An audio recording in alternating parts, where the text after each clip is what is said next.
Jermaine Griggs here, founder of AutomationClinic.com, and welcome back to another edition of Automation Mondays. If you've tuned in to previous Automation Mondays, by the way, you can go to AutomationMondays.com to see past episodes. You know that every single week, without fail, I take a new issue or question related to lead generation, sales conversion, online sales funnels, automation, systems, and everything in between, right? All things marketing. And I tackle those issues. I tackle those questions. We get under the hood. We talk about not only the theories, but practical ways that you can apply the information that I'm sharing with you. And this week will be no exception. Now, I've titled this episode, Why Every Business Needs an Info Product, especially services. And you'll know where I'm going with this. Now, I have this webinar, 6 Steps to 6 Figures per Month.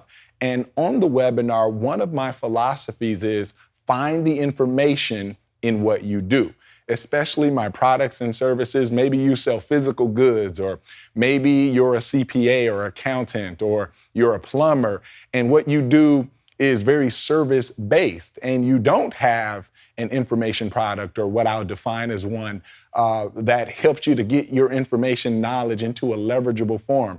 Well, this lesson will be for you. And many of you will know that I grew up in the church, and I remember my grandpa would always say, he said, you know, the church is not for those who are well, it's a hospital for those who are sick. And on this webinar, there are a lot of coaches and consultants, and you're probably just coming to church today to be reminded of the power of information and getting your knowledge in a leverageable form. You better have an info product. If you don't, well, listen closely. But this is really for my folks that you don't have information out there. You haven't put your knowledge into an ebook or a video series or a podcast or a course, a home study course, or some type of leverageable information. And I can't help but to remember my own story when I started hearandplay.com. Now, I registered the domain name in the year 2000, but truth be told, the story really starts in like 1998 when I'm playing piano for all these churches and things like that. I started a gospel choir at my high school. It's still into existence today. And all these parents would ask me to teach their kids. So I'd go over one kid's house and I teach them about their scales and their chords and eventually patterns and songs. And I kind of developed this model based on what I already learned. Now that's lesson number 1.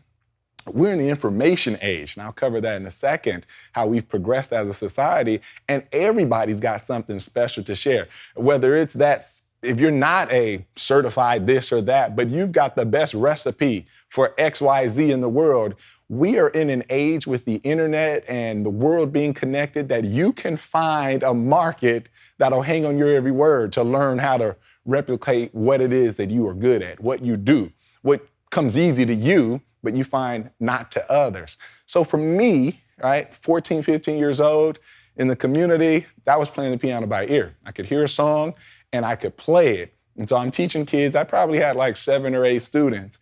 And while I didn't know the L word back then, I thought like this, right? I already had that automation and that leverage mindset. Leverage is the L word. And I said to myself, after 6 months of doing this, I said, I'm teaching the same process. I'm teaching the same concepts to each student. And when I would get a new student by referral or at the church, I'd start all over and I teach them the scales and I teach them this and I teach them that. And something came to me at the age of 16. I said, I'm going to put my information into 5 little workbooks. And that's what I did. They would create the basis for my first product at hearandplay.com. When I would register the domain name, August 6, year 2000, with the dream, the vision to teach the world how to play the piano, it was those 5 books that I made a year or 2 before because I got tired of teaching and saying the same thing. And so what I want to tell you is that there is information in what you do. For example, my plumber. I remember calling my plumber, and this was so compelling that I turned this into a blog post at Automation Clinic. And, I'm an inquisitive person. I like to talk and ask questions.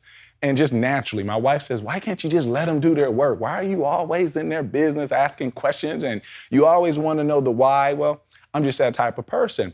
So we sit around talking about why my pipe underneath wherever we were, the pantry, is leaking.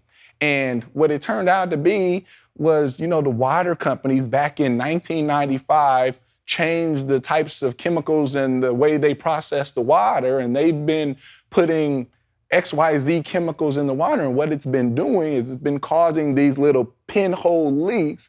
In fact, so much so that there are class action suits and things like that, and you can look it up over here. And it turned into a 30-minute conversation that allowed me, and not only informed me about the leaks, but water filtration and because of the chemicals they're putting in the water, why it's hard on our skin and why we might have this condition or that, or why my kids, might need certain treatments on their skins because of the hardened water. Even those nice fancy appliances. You may have seen me on HGTV, and we remodeled the house and got all these nice silver appliances, but then I see water spots all over them. And see, there is information in that, right? So if that plumber wanted to take a more strategic approach online, right, in addition to appearing on Yelp, in addition to appearing on Angie's List and doing all the more common things where you might find a plumber, there is information, there's ways to educate, to nurture, to find the information in the process, in follow-up, right? If I've got one leak, right, chances are, because of this same problem, right, what are warning signs I could look for? How to catch and spot things before. For example, I had another leak. You probably just think, oh, he's got problems everywhere in this house, just natural things. But I know in my shower, I have a steam system. And it started developing rust around it. And that led to a whole long conversation. So my point is that even in services, even in things that seemingly aren't information-based or knowledge-centered, right? I'm not paying them per se or directly for their knowledge like I would a consultant or a coach or an author. There's information in what you do, and it's your job to find it. Because like I said before, we are in the information age. And if you think about where we've come as a society, right? So we can date this back to the agrarian economy or society or agricultural society. And in this society, right, it was all about land and it was about agriculture, tilling the land, right? Land was king. And then, right, we progressed to figuring out, well, in between this time, we could attach things to animals and they could plow the land better than us humans could, right? And then between that and, animals, and then came machine, right? And that's what led us to the Industrial Revolution. And now the machine was king. And this changed. People who were still trying to make money. Obviously, you can make money in agriculture. We have farmers till this day.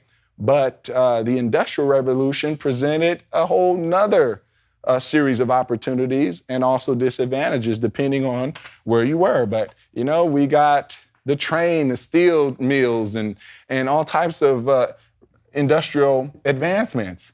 And then here we find ourselves, obviously, in the information society. And here's where information drives us and connects us. And not only that, but I would take it a step further. I remember watching a speaker who says we're also like in the info sort of entertainment space.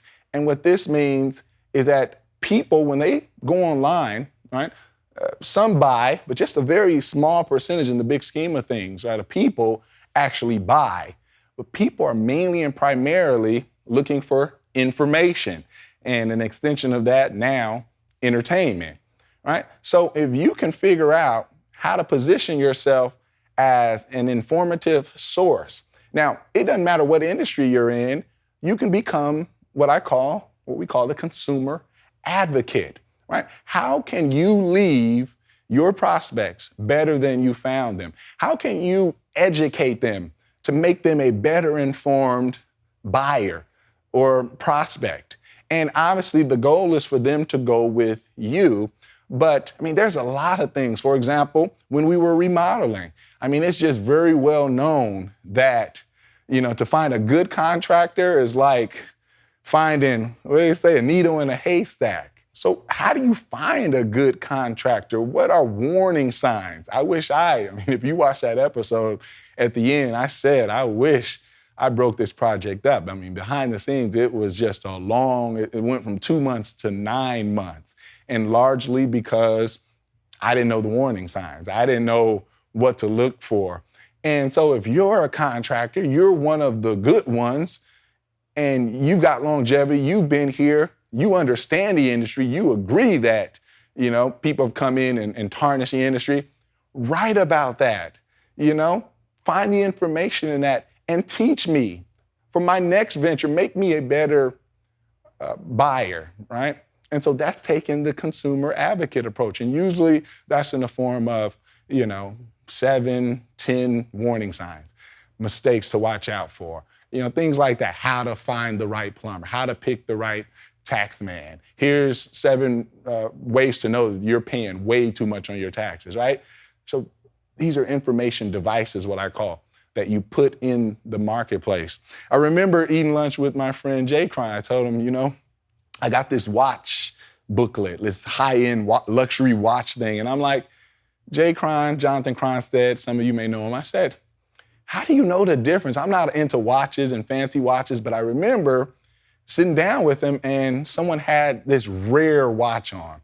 I mean, it must have been like a $75,000 watch. I couldn't even repeat the brand or the name, the maker, or anything, but Jonathan knew, and that sparked up a whole conversation. I'm like, how did you notice that? What are the differences? Why would someone pay that for a watch? Why would I even look at that for a watch versus just a regular timepiece?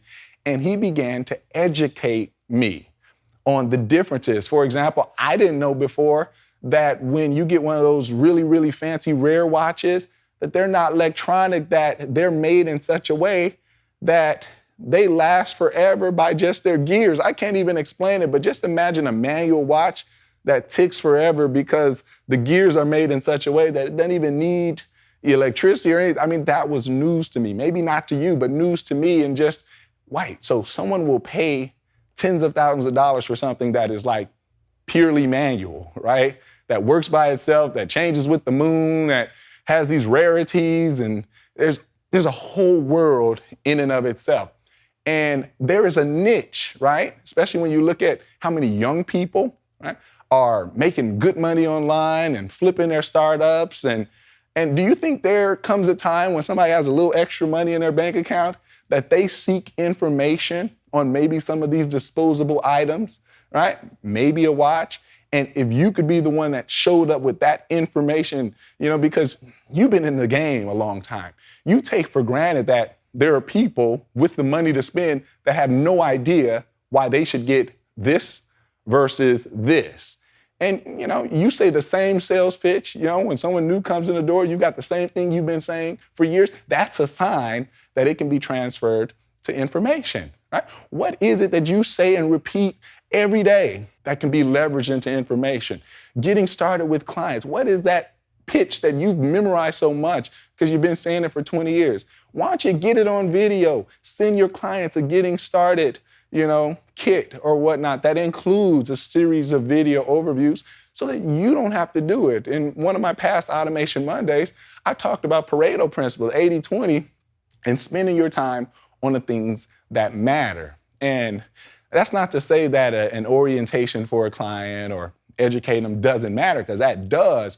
But what are some things that you can do once because they're information driven and centered that you don't have to keep doing over and over again? I love when I stand here and I tackle something that I can say is forever documented, archived, and written in stone because I stood up here for 20, 30 minutes of my life and I got it in stone. And now when somebody asks that question, my staff doesn't have to sit there and answer it. I don't have to sit there and answer it. I can send them to a video, a leverageable form of my information and knowledge. And that's what I want for you. And that's what you can accomplish by taking the information-driven approach. So be the consumer advocate. I'll write that down, right? Be the consumer advocate. Protect them, educate them, teach them, entertain them, right? This other company, I remember for our dining room. I was looking for a dining table. I just didn't want a table. I wanted a pool table, but I didn't know where we were going to put it, right? And I found this fusion table company. It's called Fusion Tables. And it's a pool table that turns into a dining room table. So it's like the perfect husband-wife combination. Thanksgiving dinner, we got this sleek, modern table. And then we can pull the tops off of them, raise it, and now we've got this sleek, contemporary pool table. And me and my family enjoy that table to this day. Well, what happened? The pool company, I found them, first of all, online through their blog because they were information driven. I got to see them installing the pool tables in other homes and really breaking down the process of how it works and how long it takes and how you care for it and all these things. You can even find their blog recap on me. If you type in Fusion Tables, Griggs, I think something like that, and it'll come up on top. And he took like 8 or 9 pictures and he turned that experience. He's like, I'm happy to meet, Jermaine Griggs, who incidentally was on HGTV, and we installed his pool table, and you see the steps of him installing it. And so not only does he leverage that experience, right, so he's getting paid to come into my home and install this pool table and things, and with just one extra moment of permission, hey, do you mind if we take some pictures and blog about them? And yeah, absolutely. And now he's got information for someone else searching for that same pool table. Now they can use this experience as ammunition to prove to their wife, see, it's not that hard to install, and this is how it lowers, right? Help your consumer to not only protect their interests, but help them to sell other stakeholders involved, right? Information solves that. You remember, if you study any type of advertising for any length of time, I forgot the marketer, but I mean, I'm talking like 1930s, 1940s or something. But this one particular, I think it was Anheuser-Busch, but it was one particular liquor company or wine company. They wanted to be number one or what have you. I'm butchering this story, but just bear with me. The sentiment of the story is this. While all the other companies were advertising in one particular way, this company said, okay, we're not only going to say our beer is crisp and our this is that, right? And I don't even drink beer, by the way, but again, the analogy is powerful. They said, we're going to create an ad that teaches the general public all the steps that go into making beers. They started with the machine and how it's distilled and it runs through this pipe, and you can Google this and find the whole ad, and then it runs this, and this is where we keep it, and it stays here for this length of time, and then it goes through this process. And because I'm not a beer drinker or anything like that, I don't know all the specific steps, but the point is they backed up and went opposite, contrarian to what everybody else was doing, and they showed the process. Right, the end result is this crisp beer, but you want to know why our beer tastes best? Right, so they made an argument, first of all, but then they backed it up by showing the information in beer or whatever, liquor, whatever, showing the information in what they do, showing all the steps. And people copy this tactic. All the other beer companies started copying them and things like that, but they had preeminence because they were there first, and it turned them around. They went to like number one in a record-breaking time. Find the information in what you do. Now, you may be having brain fog, or you say, well, Jermaine, it's hard for me to do this. And so I'll teach you this concept that I use all the time. It's called forest, trees, branches, leaves. And I use this in so many different contexts. And all it reminds me is, am I thinking too specific? Am I too tunnel vision right now? Or can I ascend? Can I elevate my thinking? And can I go in a broader, can I get like a 10,000 foot view here, right? And just zoom out and see the bigger picture. And so, some of you are thinking in branches and leaves, too specific. Like, for example, if we go back to that watch analogy, right? If you sell watches, say that's very specific, branches, leaves. Back up, let's go to the tree level, right? Let's go to the forest level and say, well, what do watches do? What do watches give us, right? And start brainstorming some of the other things that you might talk about, right? If I'm thinking about getting a watch, well, it could be for all the prestige things, But would it be far-fetched for you to become the time management company, right? What about a course on time management or just an ebook that you can use, to educate people on time management? All right, so now you're collecting information. It's not just about the watches. Now you've got your consumer advocate angle about, how to compare watches, how to spot a fake. That'd be a good one. Like, how do I know Jay Crine? I'm talking to my friend again. How do you know if it's a phony? How can you spot it? And, there's things like that, right?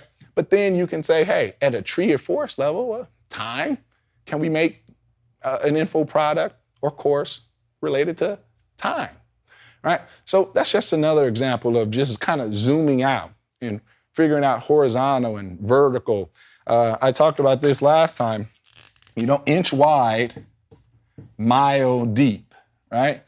So sometimes you can just kind of go in the same vertical. You can kind of go up and down, whether you're zooming out, zooming in, and you can find creative topics. Other times you can go sideways, but, forest trees, branches, leaves will inform just how creative you can be. So in closing, what this all comes down to is building your list. When you can find the information in what you do, now you have a reason for people to give you their email address because they're in search mode. So they come across your blog, or they come across your article, your pool table thing, or your comparisons of this or that. And they see an offer for something else, an automation clinic, a 26-page free report, a hear and play, a video series, and now they're giving you their email. You've probably heard it before, but the fortune is in the list. And if you can build your list by giving value, gone are the days where people just put their email in. You got to sell free as much as you do paid. I say that all the time. You got to sell free just as much as you do paid. And so this gives you a reason for people to give you their email address. And as you build your list, now you have a growing pool of people that you're building a relationship with, that you're educating, that you're nurturing, that they'll refer their people because you're forefront in their mind, because you're staying in communication, you're entertaining, you're informative, and that's how it works. And you can do this through ebooks, webinars, podcasts, interviews with experts, colleagues, your best clients, your customers. You got a retail store, go up to the product, show the history of that product, teach us, educate us, and entertain us. Because just as well as the information society that we're in, the age we're in, we're also kind of in this entertainment thing too, where there's never been a time, I was talking about this earlier, there's never been a time like now where, you could literally be homeless. There are examples of people that on Monday, they're homeless, the golden voice, and somebody captures them speaking, singing, playing drums, something, and Thursday, they're on the Ellen DeGeneres show. So that's the age that we live in. So thank you for joining me for this episode of Automation Mondays. And hopefully you've gotten some ideas, some concepts on why, if you don't have information products or courses or just devices out there on the internet, regardless of what you do, whether products, services, whether coaching, professional or otherwise, you should have plenty of arguments for why you need to take that seriously. So Jermaine Griggs signing off on behalf of Automation Clinic. Remember, let your business run itself.